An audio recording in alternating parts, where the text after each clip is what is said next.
আমি আপনাদের সম্মুখে জানা সূরা একেবারে মুখস্থ ছোট্ট একটা সূরা পড়েছি। সূরাটার নাম হলো সূরা নাস। নাস মানে কি? নাস মানে মানুষ। আমরা আবার অনেক এখান থেকে দলিল দিই, কুল আউযু বিরাব্বিন নাসি মালিকিন নাসি ইলাহিন নাসি।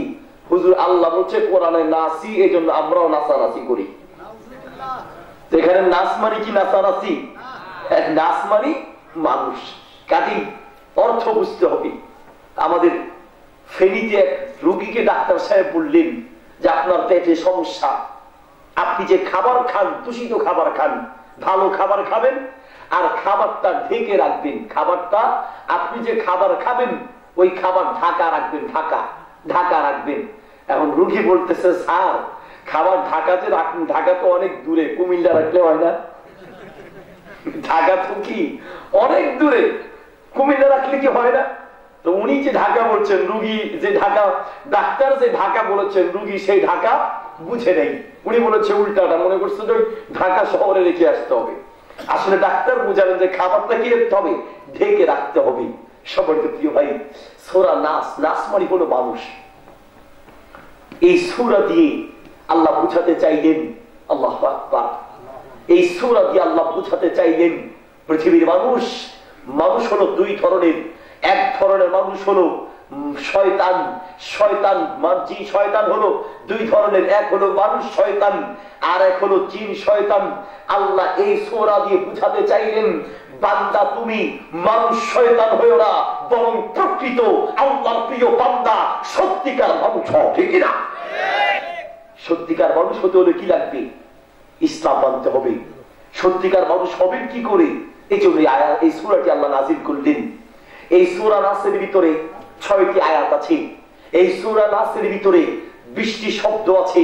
এই সূরা নাসের ভিতরে 80টি অক্ষর আছে। এই সূরা নাস মক্কায় নাযিল হয়েছে। এই সূরা নাসের ভিতরে আল্লাহ কি বুঝাতে চাইলেন? নাম্বার 1 নাম্বার পয়েন্ট আল্লাহ বুঝাতে চাইলেন কুল আউযু বিরাব্বিন নাস মালিকিন নাস ইলাহিন নাস।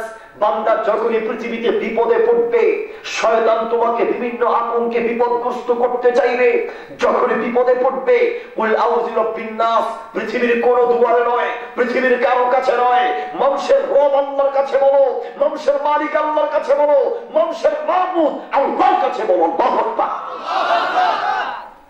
যখনই বিপদে পড়বে ওই আল্লাহর দিকে ফিরে আসো।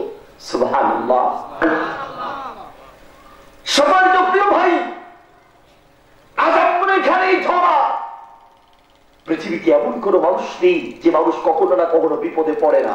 সব মানুষই কোনো না কোনো ক্ষেত্রে বিপদগ্রস্ত। কেউ ছেলে মেয়ে নিয়ে বিপদে, কেউ সন্তান নিয়ে বিপদে, কেউ বিয়ে না করে বিপদে, কেউ বিয়ে করে বিপদে, কেউ নিজের পরিবার নিয়ে বিপদে, কেউ নিজের দেহ নিয়ে বিপদে, কেউ তার চাকরি নিয়ে বিপদে, কেউ টাকা ইনকাম না করে বিপদে, কেউ টাকা ইনকাম করে বিপদে। পৃথিবীর প্রতিটি মানুষই কোনো না কোনো ক্ষেত্রে বিপদে আছে। আল্লাহ বলেন বান্দা যখনই যে অবস্থায় বিপদে থাকো না কেন, ওই বিপদ থেকে বাঁচার জন্য আমি আল্লাহর কাছে বলো, আমি আল্লাহ উদ্ধার করব। কিন্তু আমরা যখন বিপদে পড়ি আমরা আল্লাহর দিকে ফিরে আসি না। এর 1 নম্বর কারণ হলো আমরা বলি হুজুর কত আল্লাহরে বলছি, কামে না। কত দোয়া করলাম হুজুর, কত চেয়েছি আল্লাহর কাছে, কত দোয়া করেছি হুজুর, কামে না। নোয়াখালী মাহফিল করতে গেলাম, কষ্ট হচ্ছে আপনাদের? ওয়াজ মাত্র স্টার্ট দিছি, ওয়াজ এখনো পকেটে আসছে, বাইর করে দিই। এই যে মাছের কোনা কানি খালি, এগুলো না বললে কি ওয়াজ করা যাবে? হ্যাঁ, কিছু মানুষ দোকানে বসে চা খায়, ঘুরতেছে, আবার কম্বলের তলে ঢুকে ঘর থেকে কানে ওয়াজ শুনে হুজুর ওয়াজ শোনা যায়।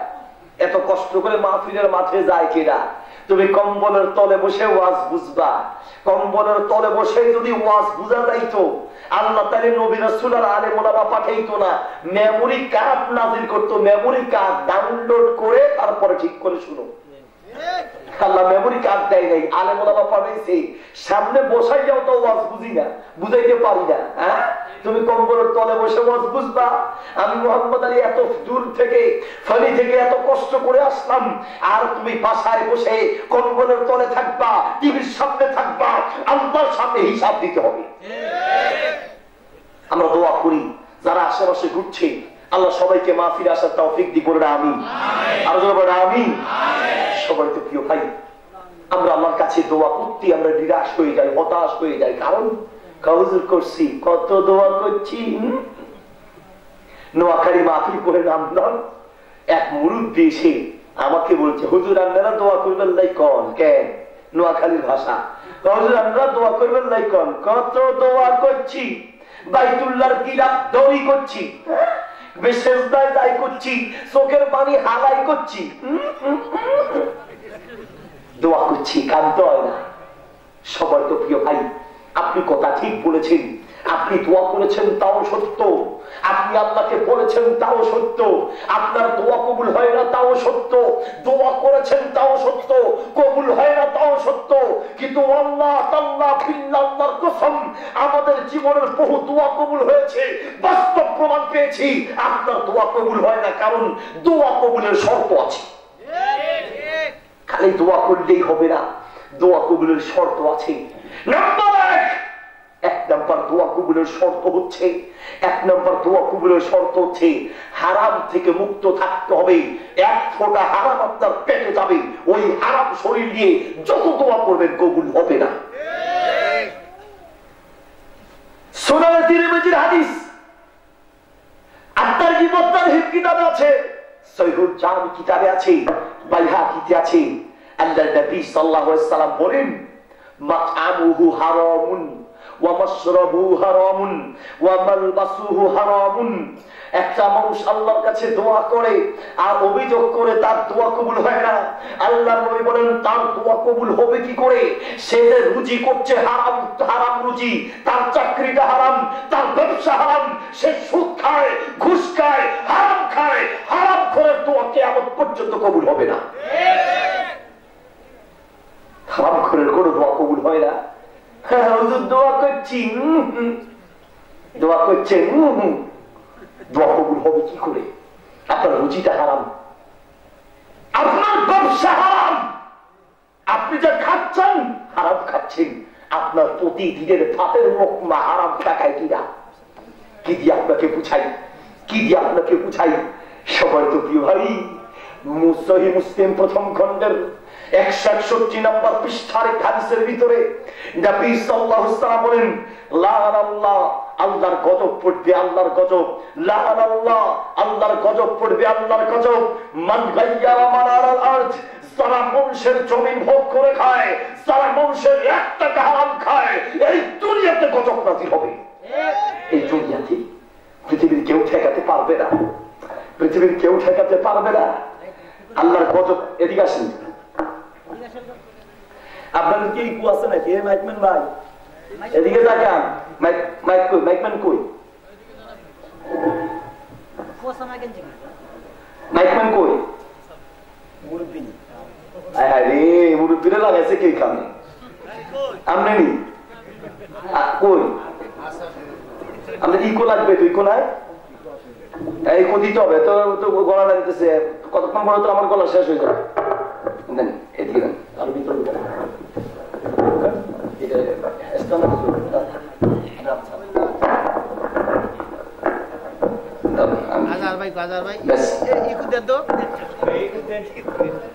হালকা ইকো দিবেন, একদম হালকা ইকো দেন।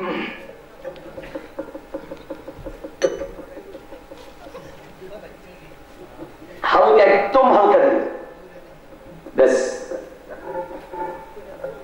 হ্যাঁ ঠিক আছে, আপনি এখানে থাকবেন। হ্যাঁ, মাহফিলের শেষে প্রথম প্রশ্ন আপনারে করুন, আজকে কি ওয়াজ হয়েছে আপনার প্রশ্ন হবে, বুঝছেন? কাজে ওয়াজ শুনতে হবে আজকে। সবাই তো কি ভাই কষ্ট হচ্ছে আপনাদের? নবী সাল্লাল্লাহু আলাইহি ওয়াসাল্লাম বলেন, যারা মানুষের অন্যায়ভাবে সম্পদ ভোগ করে এই দুনিয়াতে আল্লাহর গজব নাযিল হবে কি না? তোমার ভাইয়ের জায়গা মেরে দিয়ে তুমি এখন হাজি শাহ, হ্যাঁ গাজী শাহ হুজুর করছি, ওরই তো দোয়া করি, কামতে হয় না। মানুষের জায়গা, নিজের ভাইয়ের জায়গা, বোনের জায়গা, প্রতিবেশীর জায়গা, আল্লাহর নবী সাল্লাল্লাহু আলাইহি ওয়াসাল্লাম বলেন সুম্মা কুতিলা সুম্মা হুইয়া কুতিলা সুম্মা হুইয়া কুতিলা সুম্মা হুইয়া। একটা লোক যদি 3 বার শহীদ হয় দুনিয়ার সব মাপ হবে, মানুষের 1 টাকা ক্ষমা হবে না। 1 টাকা কারো বেড়ে দিয়েছেন, খবরদার আপনার কপালে জান্নাত নাই। সবার জন্য ভাই, যারা যৌতুক হিসেবে টাকা নিয়েছেন, যারা যৌতুক হিসেবে টাকা নিয়েছেন টাকা ফেরত দিতে হবে, তবেই দোয়া কবুল হবে। যারা যৌতুক হিসেবে হুন্ডা নিয়েছেন, 1 বছর ধরে হুন্ডা ফা ফা করে চালাইছেন, কি মজা, শ্বশুর বাড়ির হুন্ডা, ওই হুন্ডা তো ফেরত দিতে হবেই হবে, 1 বছর চালানোর দামও ফেরত দিতে হবে। যৌতুক হিসেবে যারা টাকা নিয়েছেন, এই টাকা হারাম টাকা নিয়েছেন, ওটা ফেরত দিতে হবে। যারা ভাইয়ের জায়গা বেড়েছেন, ভাইয়ের জায়গা ফেরত দিতে হবে। যারা বোনের জায়গা বেড়েছেন, জায়গা ফেরত দিতে হবে। যারা প্রতিবেশীর জায়গা বেড়েছেন, ওই জায়গা ফেরত না দিয়ে কিয়ামত পর্যন্ত কোনো দোয়া কবুল হবে না। 1 নম্বর দোয়া কবুলের শর্ত হচ্ছে, 1 নম্বর দোয়া কবুলের শর্ত হচ্ছে হারাম থেকে মুক্ত থাকতে হবে। কিসের হারাম থেকে মুক্ত থাকবেন? আল্লাহু আকবার।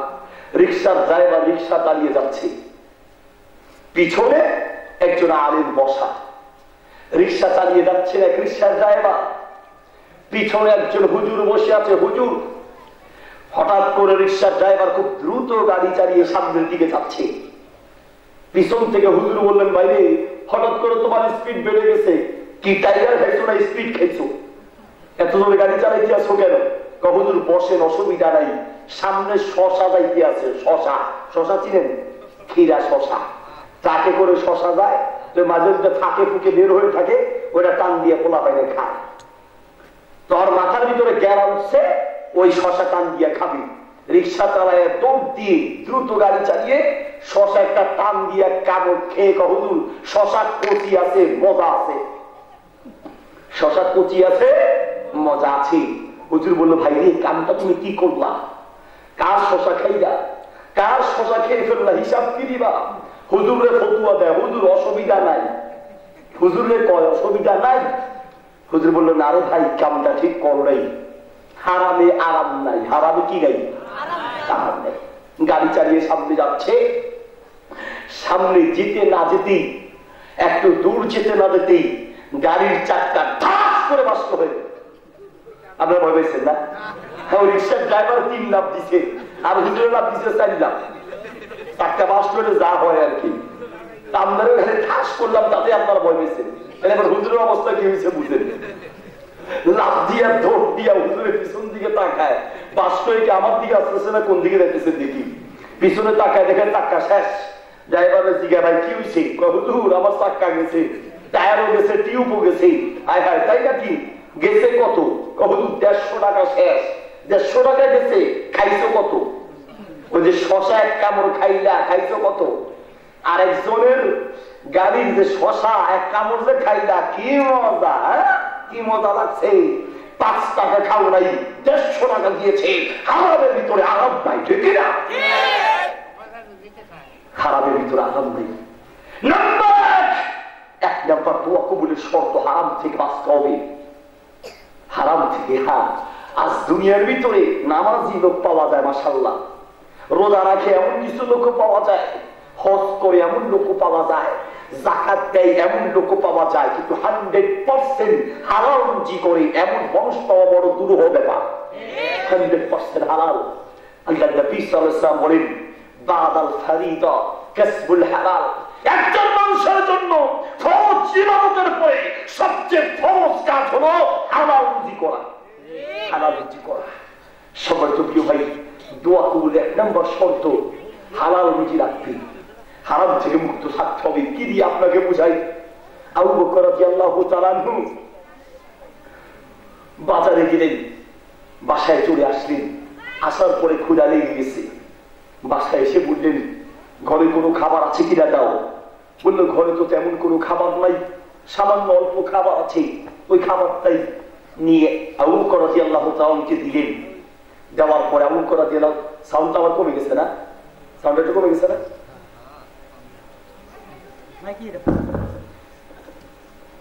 আবু রাদিয়াল্লাহু তাআলা বললেন, কি খাবার দিলা? এই খাবার তো আমি জিজ্ঞেস করি না এই খাবারটা হালাল না হারাম। খাদের বলতো যে আপনাকে যে খাবার দিয়েছি এই খাবারটা হারাম খাবার দিয়েছি শুধুমাত্র আপনার জীবন বাঁচানোর জন্য। আবু বকর রাদিয়াল্লাহু তাআলা চোখের পানি ছেড়ে দিয়ে বললেন, কি বলো? আমার পেটের ভিতরে হারাম খাবার ঢুকেছে আর আমি এখন পর্যন্ত জীবিত আছি। আল্লাহর নবী সাল্লাল্লাহু আলাইহি ওয়াসাল্লাম বলেছেন, লা ইয়াদখুলুল জান্নাতা জাসাদুন গুদিয়া বিল হারাম। যার পেটের ভিতরে এক ফোঁটা হারাম ঢুকবে ওই লোক কখনো জান্নাতে যাবে না। কি বলো, কি বলো? আমার পেটের ভিতরে হারাম ঢুকেছে আর আমি জীবিত আছি। নিজের আঙ্গুলটাকে মুখে ঢুকিয়ে বমি করতে করতে সব খাবার পেট থেকে বের করে দিয়ে বললেন, ওয়ালাউ কানা মা নাফসি, এই হারাম খাবারটুকুন আমার পেট থেকে বের করার জন্য আমি আবু বকরের যদি মরণ হতো আমি জীবন দিতাম, মরে যেতাম, এক ফোঁটা হারাম খাবার আমার পেটের ভিতরে রাখতাম না। হারাম থেকে বাঁচার জন্য সাহাবীদের অবস্থা আর আপনার অবস্থা নিজেকে প্রশ্ন করেন। এক নম্বর দোয়া থেকে, দোয়া কবুলের এক নম্বর শর্ত হারাম থেকে বাঁচতে হবে। নাম্বার 2, দোয়া কবুলের 2 নম্বর শর্ত হচ্ছে দোয়া করার সময় অন্তরের ভিতরে 100% আল্লাহর উপরে 100% বিশ্বাস লাগবে। 100%, 99% হলেও হবে না, 100% আল্লাহর উপর ইয়াকিন লাগবে, ইখলাস লাগবে, বিশ্বাস লাগবে। আল্লাহ তোমার কাছে দোয়া করছি, তুমি অবশ্যই দিবে, তুমি অবশ্যই দিবে। আমি আর কার কাছে বলবো না, শুধুমাত্র তোমার কাছে বলবো। এই 100% বিশ্বাস থাকলে তবেই দোয়া কবুল হবে। এবার আপনার অন্তরকে আপনি প্রশ্ন করেন, নিজের বিবেককে প্রশ্ন করেন, আপনি যখন দোয়া করেন এই বিশ্বাস আপনার আছে? বলেন নাই। 100% বিশ্বাস কাকে বলে আপনাকে একটা দৃষ্টান্ত দিলে ভালো করে বুঝবেন। ইমাম সাহেব হুজুর বললেন, ভাই অনেকদিন এলাকায় রোদও আসে না, বৃষ্টিও আসে না, রোদও নাই, বৃষ্টিও নাই, অনাবৃষ্টিতে সব ফসল নষ্ট হয়ে যাচ্ছে, বৃষ্টির দরকার, কি করব? ইমাম সাহেব বললেন, চলেন আমরা বৃষ্টি প্রার্থনার নামাজ পড়বো, সালাতুল ইস্তিসকা, বৃষ্টির নামাজ পড়বো। বৃষ্টির নামাজ কোথায় পড়ে? হ্যাঁ, মাঠে। আলেমরা জানে, আপনার চুপ হয়ে বসে আছেন কারণ দেখেন নাই, মুরব্বীরা দেখছে হয়তো। বৃষ্টির জন্য নামাজ পড়তে হয় মাঠে। বলে চলেন মাঠে গিয়ে আমরা যখন বৃষ্টির জন্য দোয়া করবো, নামাজ পড়বো, আল্লাহ বৃষ্টি দিবে। সবাই মিলে মাঠের দিকে যাচ্ছে। এক শিশু বাচ্চা তার মাকে গিয়ে বলছে, মা বৃষ্টি প্রার্থনার জন্য আমরা নামাজ পড়তে যাব, তাড়াতাড়ি ছাতি দাও, ছাতি। মা বলছে, ছাতি দিয়ে কি করবা? মা ইমাম সাহেব বলেছেন বৃষ্টির জন্য দোয়া করলে আল্লাহ বৃষ্টি দিবে, তো আমরা মাঠে গিয়ে দোয়া করবো, তখন তো বৃষ্টি নামবে, আমরা ভিজে যাব, তাড়াতাড়ি ছাতি দাও, ছাতি। বিশ্বাস কাকে বলে? আল্লাহু আকবার। মায়ের কাছ থেকে ছাতি দাঁড়িয়ে যখন বের হয়ে যাচ্ছেন, কিছু মুরব্বী দেখে এই বাচ্চাটারে ধমক দেওয়া শুরু করছে। বেয়াদবি মাফ করবেন, আমাদের কিছু মুরব্বী আছে আলহামদুলিল্লাহ বাচ্চাদেরকে উৎসাহ দেয়। এই যে 2টা ছেলের, একটার বক্তৃতা দেওয়ালাম আর একটার কেরাত করতে দিলাম, উদ্দেশ্য কি? আপনাদেরকে বহু কিছু শিখাবে, এটা না। আপনারা তো চুপ হয়ে বসে আছেন, অথচ উচিত ছিল মাশাআল্লাহ বলে, সুবহানাল্লাহ বলে ওদেরকে উৎসাহ দেওয়া, কারণ বাচ্চাদেরকে উৎসাহ দেওয়া আল্লাহর নবীর সুন্নাহ। আমরা মুরব্বী অনেকে আছে আলহামদুলিল্লাহ বাচ্চাদেরকে মসজিদে নিয়ে যায়, আর কিছু মুরব্বী আছে পোলা পায় মসজিদে দেখলে ওনার মাথায় গ্যাস্ট্রিক উঠে। মাথা বাচ্চা পোলা মসজিদে দেখছে, ওনার মাথা গড়া আছে কি নেই? ও ছোট মানুষ, ও মসজিদে গেছে, আপনি তাকে পাশে নিয়ে দাঁড় করাবেন। মুসলমান লিখে রাখুন, লিখে পৃথিবীর যেই কোনো জায়গায় ফতুয়া পাঠাবে একই উত্তর আসবে। দেওবন্দে পাঠান, মিশরে পাঠান, মদিনায় পাঠান, সৌদি আরব পাঠান, মিশরে পাঠান, দেওবন্দ পাঠান, একই ফতুয়া আসবে। বাচ্চাদেরকে মসজিদ থেকে তাড়িয়ে দেওয়া হারাম, বাচ্চাদেরকে মসজিদে নিয়ে যাওয়া সুন্নাহ। বাচ্চাদেরকে মসজিদে নেওয়া সুন্নাহ। হ্যাঁ, আপনি বাচ্চাকে ঘরে ফজরের টাইম হইলে উনি বহু কষ্ট করে মসজিদে যায় আর বাচ্চারা ঘুম পাড়ায় দেয়। আবার অনেক মা বাবা বলে, বহু চেষ্টা করি, ওনারা উঠে যান, পারি না। কেন পারেন না? একটা মুফতি সাহেবকে প্রশ্ন করেছে, হুজুর ফজরের নামাজের টাইমে বহু চেষ্টা করি কিন্তু বাচ্চাকে ঘুম থেকে উঠাতে পারি না, হুজুর বলেন তো দেখি বাচ্চাকে ঘুম থেকে উঠানোর জন্য আমি কি করতে পারি? মুফতি সাহেব ওই মাকে বললেন, মা ফজরের নামাজের টাইমে যদি আপনার ঘরের ভিতরে আগুন লেগে যায় তাই কি আপনি বাচ্চাকে ঘুম থেকে উঠাতে পারবেন? মা বলছে, কি কোন হুজুর, ঘরে আগুন লাগবো আর হাতে বুঝি ঘুমাইবো কেন? মাঝে মধ্যে কি নোয়াখালীর কথা বলবো এটা শিকার জন্য? হ্যাঁ, ঘরে আগুন লাগবো হোলা ঘুমাইবো কেন হুজুর? এমন টান দিব হাতের বাপু উঠবো। ফজরের টাইমে ঘরে আগুন লাগলে আপনি আপনার বাচ্চাকে যদি উঠাতে পারেন, আপনি দিনের ভিতরে সাক্ষী রাখুন, নিজের অন্তরকে বুঝান, আপনার ফজরের টাইমে আপনার বাচ্চা মসজিদে না গিয়ে ঘরে ঘুমাচ্ছে, আপনার ঘরে জাহান্নামের আগুন দেখেছে, ঠিক কিনা? হারি না হুজুর, কত চেষ্টা করছি হারি না। তাদের থেকে আপনার ভিতরে সে বিশ্বাস নাই।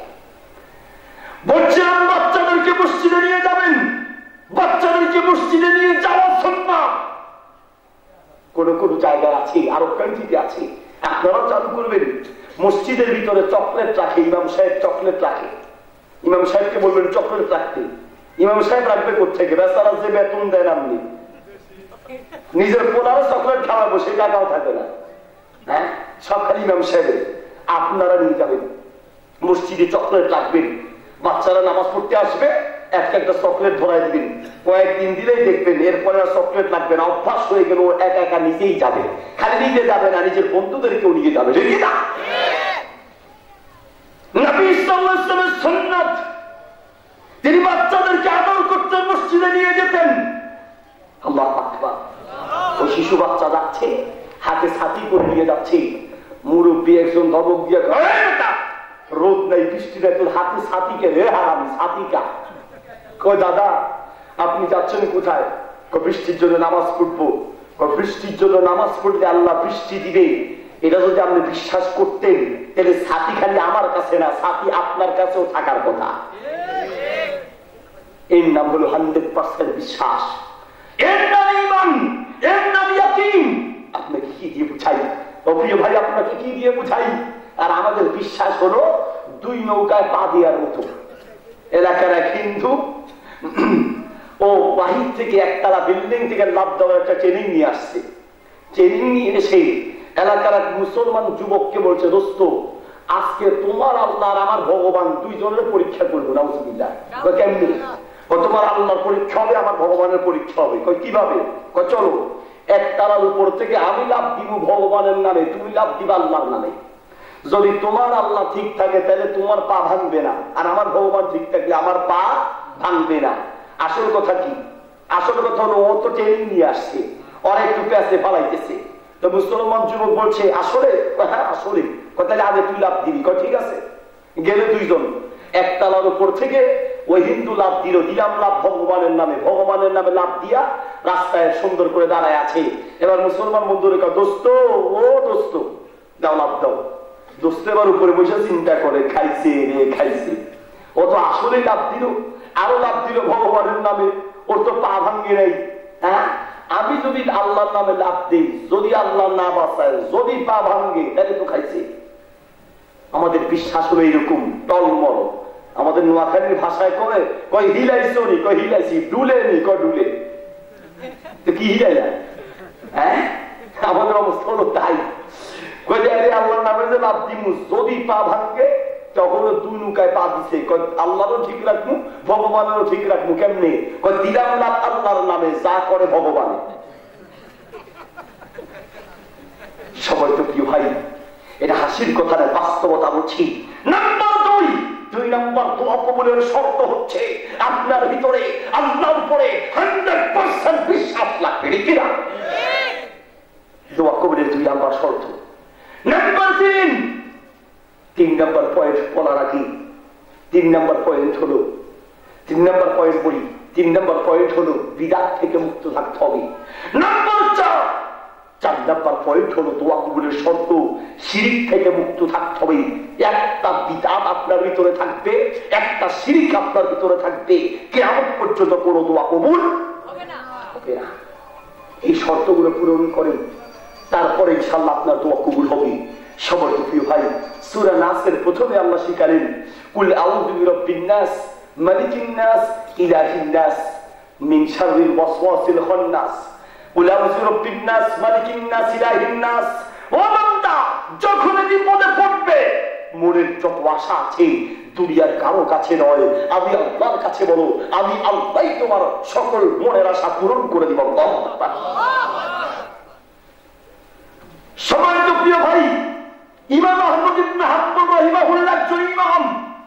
মুসনাদে আহমদ লিখেছেন, প্রায় 40,000 হাদিস সেই কিতাবের ভিতরে আছে। ইমাম আহমদ ইবনে হাম্বল রাহিমাহুল্লাহ 10 লক্ষ হাদিসের হাফেজ ছিলেন। 4জন ইমাম আমাদের জন্য সম্মানিত ইমাম। 4জন ইমাম ছিলেন ইমাম আবু হানিফা রাহিমাহুল্লাহ, ইমাম শাফি, ইমাম মালিক, ইমাম আহমদ ইবনে হাম্বল রাহিমাহুল্লাহ।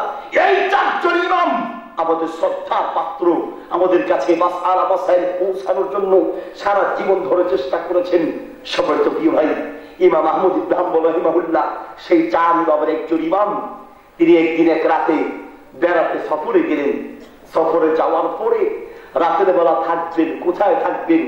একটা মসজিদে ঢুকলেন, মুয়াজ্জিন সাহেবকে বললেন যে আমাকে একটু থাকার ব্যবস্থা করে দেন। মুয়াজ্জিন সাহেব বলল, রাতের বেলা এখানে থাকতে গেলে সমস্যা আছে, কারণ চুরি হয়ে যেতে পারে, আপনাকে চিনি না, কাজেই আপনাকে এখানে থাকার সুযোগ দেওয়া হবে না। এরই যে এত বড় ইমাম, ওই মুয়াজ্জিন সাহেবের জানা ছিল না, কারণ সাদা সিধা চলতেন।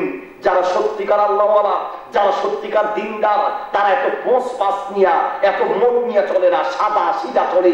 ইন্নাল বাযাদাতা মিনাল ঈমান, সাদা সিধা হলো ঈমানের অঙ্গ, ঠিক না? সম্মানিত প্রিয় ভাই, ইমাম আহমদ ইবনে হাম্বল রাহিমাহুল্লাহকে বলল যে আপনি এখান থেকে চলে যান। তিনি বলছেন যে আনা আমু কলিলান, আমি শুধু সামান্য অল্প সময় এখানে থাকবো, সকালে চলে যাবো, আমাকে রাতটা থাকার সুযোগ দেন। বললো না, আপনি যাবেন নাকি উখরিজুকা, আমি আপনাকে বের করে দিব। বললো তাহলে ঠিক আছে, আমি চলে যাচ্ছি। মসজিদ থেকে বের হয়ে যাচ্ছেন। যাওয়ার সময় এক রুটিওয়ালাকে দেখলেন, খুব বাস। রুটিওয়ালাকে বললেন, উরিদু আন আনামা, আজকের রাত আমি থাকতে চাই, রাত্রটা কোথায় থাকতে পারি একটু বলেন তো। রুটিওয়ালা বললো, ভাই এখানে কোথাও থাকার জায়গা নেই, তাহলে একটা কাজ করেন, চলেন আপনি আমার সাথে চলেন, আমি আপনাকে আমার বাড়িতে নিয়ে যাবো। আপনি আবার বাড়িতে চলেন। ইমাম সাহেব বলল ঠিক আছে তাহলে চলেন। ওই রুটি দোকানদার ইমাম আহমদ ইবনে হাম্বল রাহিমাহুল্লাহকে সাথে নিয়ে বাড়িতে গেলেন। যাওয়ার পরে সকালে রুটি বানাবে, রাত্রে ইমাম সাহেবের পাশে রুটির খামিরা বানাচ্ছে। খামিরা বুঝুন তো, রুটি বানাবে সকালে, রাতে কি দেয়? খামিরা দেয়। আপনারা কি বলেন জানেন? খামিরা, রুটির খামিরা দিচ্ছে আটা ময়দা দিয়ে। রাতের বেলা আটা ময়দার খামিরা বানাচ্ছে, আর প্রতি মুহূর্তে একদিকে কাজ করে আরেকদিকে মুখে আস্তাগফিরুল্লাহ আস্তাগফিরুল্লাহ আস্তাগফিরুল্লাহ, হাতে কাজ করে, পায়ে কাজ করে, চোখে কাজ করে, কানে কাজ করে, কিন্তু একটা ইমানদার অন্তর আর মুখ দিয়ে আল্লাহ স্মরণ করে। আল্লাহু আকবার। একদিকে খামিরা বানাচ্ছে আর প্রতি মুহূর্তে আস্তাগফিরুল্লাহ আস্তাগফিরুল্লাহ আস্তাগফিরুল্লাহ বলছেন। ইমাম আহমদ ইবনে হাম্বল রাহিমাহুল্লাহ তাকে বলছেন, আপনি তো তাতাহাক্কাকুল বিল ইস্তিগফার, প্রতি মুহূর্তে দেখছি আপনি এই ইস্তিগফারটা বেশি করে করছেন। লিমা তুকসিরুল ইস্তিগফার, এত বেশি ইস্তিগফার করছেন, কারণটা কি? ওই রুটিওয়ালা বলছে, ইমাম সাহেব আমার জীবনে যত বিপদে পড়েছি, যত রোগে পড়েছি, যত মনের আশা ছিল, আল্লাহ সব মনের আশা ইল্লা ওয়াহিদাতান, একটা মনের আশা ছাড়া বাকি সকল মনের আশা এই ইস্তিগফারের মাধ্যমে আল্লাহ নিজ দায়িত্বে পূরণ করে দিয়েছেন। আল্লাহু আকবার। কথাটা এখন আপনার পরিচয় ঢুকে নাই। ইমাম আহমদ ইবনে হাম্বল রাহিমাহুল্লাহকে ওই রুটিওয়ালা বলছে, আমি সবসময় ইস্তিগফার করছি, কারণ ইস্তিগফারের মাধ্যমে আল্লাহ আমাকে সব বিপদ থেকে বাঁচিয়েছেন। যখনই কেউ উঠবেন না, বাঁচিয়েছেন ভাই আপনার কয়জন মানুষ, তাতে যদি উঠুটি করেন তাহলে ওয়াজ কেন করবো? বলে হুজুর প্রস্তাবে ধরছে, আপনার যদি প্রস্তাবে ধরে, আমারও তো প্রস্তাবে ধরে, আপনারা বসেন, আমি প্রস্তাব করে আসি। হ্যাঁ, আমার দায়িত্ব দিবেন না তো, আমার দায়িত্ব না দিলে আমি আপনাদের দায়িত্ব দিব। ঢুকছেন তো আটকিছেন, আর উঠাও ঠিক প্রস্তাব ইচ্ছা করলে 1-2 ঘন্টা রাখা যায়, ঠিক কিনা? মুরব্বী যারা তারা যাইতে পারে, পোলামান্ডি কিসের প্রস্তাব? হ্যাঁ, 2-4 দিন প্রস্তাব না করলে কি হয়? সময় তো প্রিয় কষ্ট হচ্ছে আপনাদের। ইমাম আহমদ ইবনে হাম্বল রাহিমাহুল্লাহকে ওই রুটিওয়ালা বলছে, ভাই জীবনে যত বিপদে পড়েছি পৃথিবীর কারো দুয়ারে যাই নেই, শুধু ইস্তেগফার করেছি। পৃথিবীর যত রোগে পড়েছি পৃথিবীর কারো দুয়ারে যাই নেই, শুধু ইস্তেগফার করেছি। মনের যত আশা ছিল পৃথিবীর কারো কাছে বলি নাই, শুধু ইস্তেগফার করেছি। শুধুমাত্র একটা মনের আশা ছাড়া আল্লাহ সব আশা পূরণ করে দিয়েছেন। আল্লাহু আকবার। ইমাম আহমদ ইবনে হাম্বল রাহিমাহুল্লাহ বললেন, ভাই যেই মনের আশা বাকি আছে সেই মনের আশাটা কি? যে ইচ্ছা কোনো পূরণ হয় না সেই ইচ্ছাটা কি? হজ করতে যাবা, উমরা করতে যাবা, না কোন আশা, কোন মনের আশা পূরণ আছে? আল্লাহু আকবার। তখন ওই রুটিওয়ালা বলল, ভাই রে সব মনের আশা পূরণ হয়েছে, একটা মনের আশা বাকি। সেই মনের আশাটা হলো এই যুগের একজন নাম করা আলেম, তার নাম হচ্ছে আহমদ ইবনে হাম্বল রাহিমাহুল্লাহ। জীবনে কোনোদিন তার সঙ্গে দেখা হয় নাই, এত বড় আলেম শুনেছি, কিন্তু আমি রুটি দোকান ফেলে আমি তার কাছে যাওয়ার সুযোগ পাই না, আমার ঘর বাড়ি ছেড়ে যাওয়ার সুযোগ পাই না। আমার মনের একটু আশা, আমি যদি সেই ইমাম আহমদ ইবনে হাম্বলকে পেতাম তাহলে তার সঙ্গে একটু সাক্ষাৎ করতাম। অনেকদিন ধরে এই আশাটা পোষণ করছি, সব আশা পূরণ হয়েছে, খালি এই আশাটা বাকি। ইমাম আহমদ ইবনে হাম্বল রাহিমাহুল্লাহ বললেন, জুরিতু ইলাইকা জাররান, ও ভাই তোমার আর কোনো মনের আশা বাকি নাই। তুমি যাকে মেহমান বানিয়ে তোমার ঘরে নিয়ে এসেছো, আমি সেই ইমাম আহমদ ইবনে হাম্বল, তোমার মনের আশা পূরণ করার জন্য আল্লাহ আমাকে টেনে তোমার কাছে নিয়ে এসেছে। আল্লাহু আকবার। তাহলে আল্লাহ পারে কিনা? আল্লাহু আকবার। ইন্নাল্লাহা আলা কুল্লি শাইইন কাদির। আল্লাহ সবকিছু পারে, কিন্তু আমাদের সেই বিশ্বাস নাই। সময় প্রিয় ভাই আপনাকে কি দিয়ে বুঝাই? হাসান বসরি রাহিমাহুল্লাহর কাছে সিয়ারুম মিন আ'লামিন নুবালা একটা আরবি কিতাব আছে, এই কিতাবটির ভিতরে ঘটনাগুলো আছে।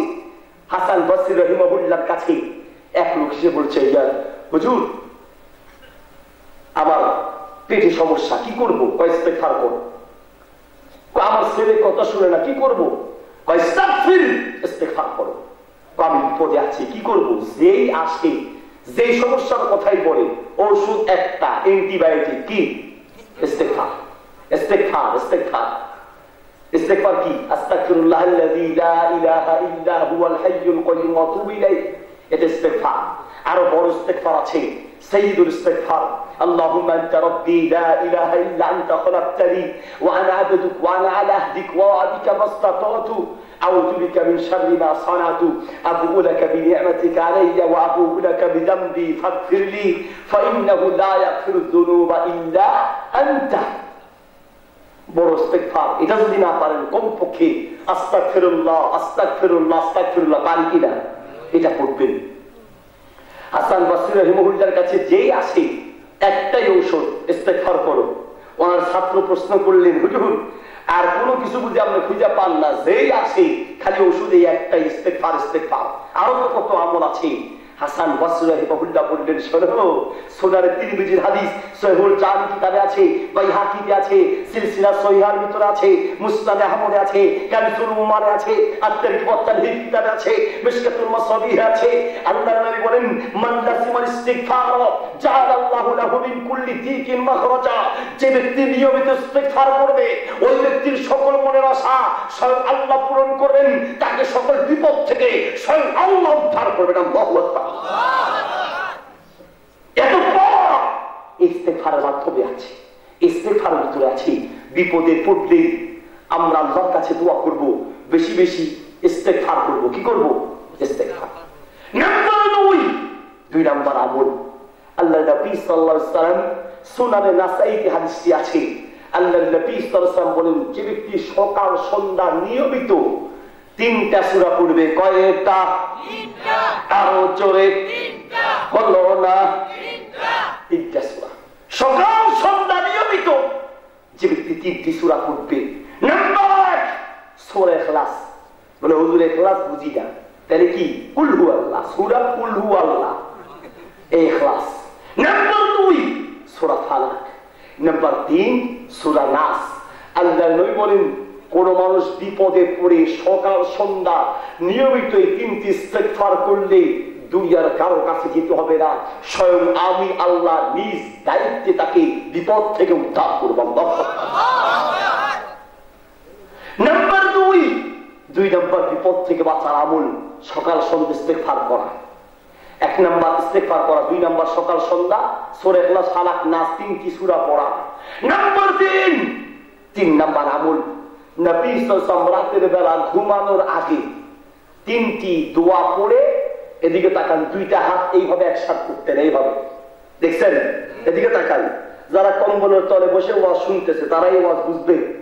হ্যাঁ, 2 হাত এইভাবে একসাথে করতেন, একসাথে করে 3টি সূরা পড়তেন, সূরা কুল হুয়াল্লাহ, সূরা ফালাক, সূরা নাস। এই 3টি সূরা পড়ে ঠিক আমার মতো এদিকে তাকান, এইভাবে ফু দিতেন। 3টে সূরা পড়ে হাতে ফু দিয়ে ঠিক এইভাবে মাথা থেকে শুরু করে চেহারা, বুক, পেট এবং পায়ের কিছু অংশ এইভাবে মুছে দিতেন। 3 বার করে এই আমলটি করতেন। আল্লাহর নবী বলেন, তুমি যদি রাতে ঘুমানোর আগে এই 3টি আমল করে ঘুমাও, তোমাকে দুনিয়ার বিপদ এবং শারীরিক সমস্ত রোগ থেকে স্বয়ং আল্লাহ উদ্ধার করবেন। নাম্বার 3 বিপদ থেকে বাঁচা 3 নাম্বার আমল হলো রাতে ঘুমানোর আগে দোয়াটি পড়ে ঘুমাবেন। এই আমলটি গায়ে মুছে দিবেন 3 বার করে। নাম্বার 4 নাম্বার বিপদ থেকে বাঁচার আমল সকাল সন্ধ্যা 3টি দোয়া পড়বেন 3 বার করে, একটি দোয়া পড়বেন 3 বার। আউযু বিকালিমাতিল্লাহি তাম্মাতি মিন শাররি মা খালাক 3 বার করে পড়বেন। এই দোয়ার মাধ্যমে সব ধরনের কীট পতঙ্গ, কুকুর, বিচ্ছু, সাপ, এইভাবে যত বিষাক্ত প্রাণী আছে এগুলো থেকে আল্লাহ বাঁচাবেন, ডেঙ্গু জ্বর থেকে বাঁচাবেন। নিয়মিত 3টি দোয়া, এই একটি দোয়া 3 বার করে পড়বেন। নাম্বার 5 নাম্বার আমল হলো সকাল সন্ধ্যা 3 বার করে বিসমিল্লাহিল্লাযী লা ইয়াদুররু মা ইসমিহি শাইউন ফিল আরদি ওয়ালা ফিস সামাই ওয়া হুয়াস সামিউল আলিম। এই দোয়াটি পড়বেন। সবার প্রিয় ভাই, 6 নাম্বার হলো আপনি আর কোন দোয়া পারেন বা না পারেন, অন্তত একটা দোয়া পড়বেন, সব রোগ থেকে বাঁচবেন। আল্লাহুম্মা ইন্নী আউযু বিকা মিনাল বারাসি ওয়াল জুদাবি ওয়াল জুনুনি ওয়া সাইয়্যিল আসকাম। যারা পারেন না আলেমদের কাছ থেকে শিখবেন। নাম্বার 7 আর কোন দোয়া দিতে না পারেন, অন্তত তাহাজ্জুদের নামাজ পড়ে সিজদায় গিয়ে 2 হাত তুলে আল্লাহর কাছে নিজের মনের ভাষার কথা বলবেন। ইনশাআল্লাহ স্বয়ং আল্লাহ আপনাকে বিপদ থেকে বাঁচাবে। ঠিক কিনা? সূরা নাসের প্রথম 3 আয়াতে বোঝাতে চাইলেন, বান্দা বিপদে পড়লে আমি আল্লাহকে বলো, আমি আল্লাহর কাছে যাও, আমি আল্লাহ তোমাকে বিপদ থেকে বাঁচাবো। তারপরে আয়াতগুলোতে আল্লাহ কি বলছেন? মিন শাররিল ওয়াসওয়াসিল খান্নাস আল্লাযী ইউওয়াসওয়িসু ফী সুদুরিন নাস। পৃথিবীর মানুষ শোনো, তুমি নিরাপদে থাকবে, সুযোগ হবে না। শয়তান তোমাকে, এখনো মানুষ শয়তান আর এখনো জিন শয়তান, এই 2 শয়তান মানুষের পিছনে লাগা সব সময় মানুষকে বিপদে ফেলতে চায়। ঠিক কিনা? এখনো জিন শয়তান আর এখনো মানুষ শয়তান, দেখতে মানুষের মতো, কিন্তু যারা মানুষকে বিপদে ফেলতে চায় এই সব হলো মানুষ শয়তান। ঠিক কিনা?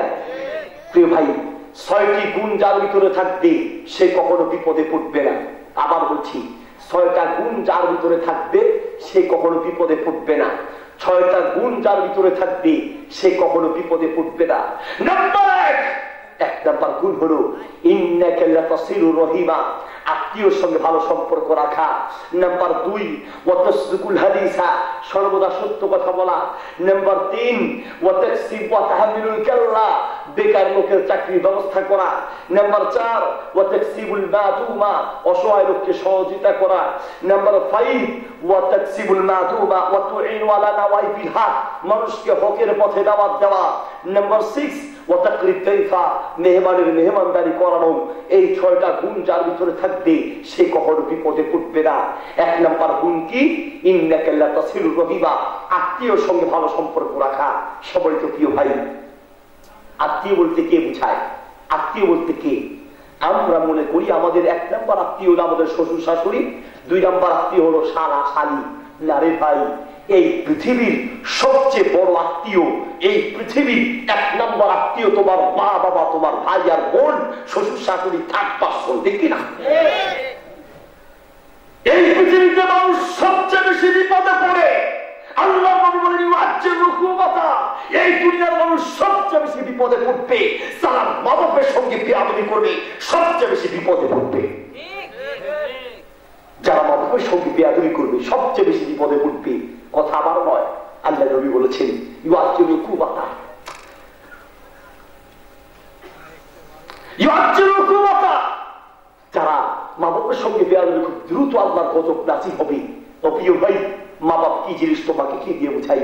আল্লাহ নবী সাল্লাল্লাহু আলাইহি ওয়াসাল্লাম বলেছেন 3 ধরনের লোকের কোনো ইবাদত কবুল হবে না। আবার বলছি, সালাসাতুন লা ইয়াকবালুল্লাহু সারফান ওয়ালা আদলা, 3 ধরনের ব্যক্তির ফরজ নফল কোনো ইবাদত কবুল হবে না।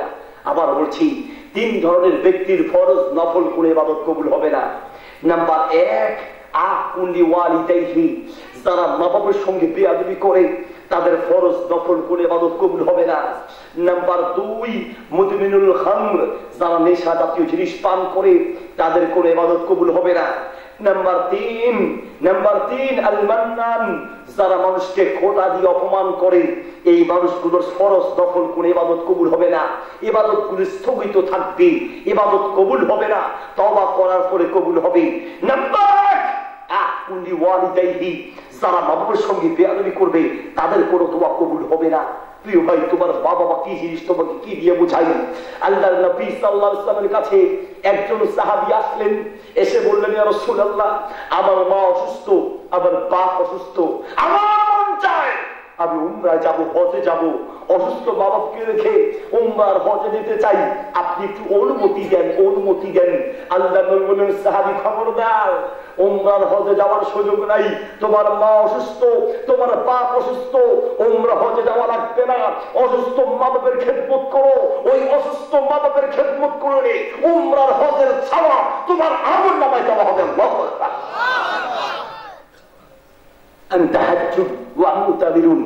তুমি হজ করে যে সওয়াব পাবে, উমরা করে যে সওয়াব পাবে, তা আমলনামায় এমনি পাইবা।